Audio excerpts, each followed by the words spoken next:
नमस्कार, मी डॉक्टर राजश्री बिराजदार, सनेजचे हेल्थ कन्सल्टंट.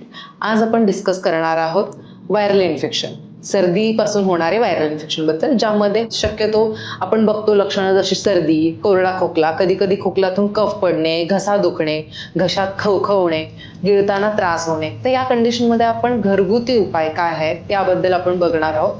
तुम्ही घेऊ शकता लवंग चूर्ण, मध, अद्रक पेस्ट किंवा अद्रकचा रस, तुळशीचा रस आणि गरम पाणी. या व्यतिरिक्त सनेजने आपल्यासाठी आणलेले आहेत ओजस आयु. हे टॅबलेट फॉर्म मध्ये आहे, जे आपल्याला एक गोळी दिवसातून 3 वेळा जेवल्यानंतर घ्यायचे आहे.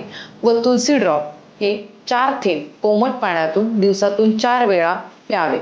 त्या व्यतिरिक्त जर घशात खवखवत असेल, गिळताना त्रास होत असेल, तर हेच तुळसी ड्रॉप 4 थेंब 1 ग्लास कोमट पाण्यातून दिवसातून 2 वेळा गुळण्या करावे.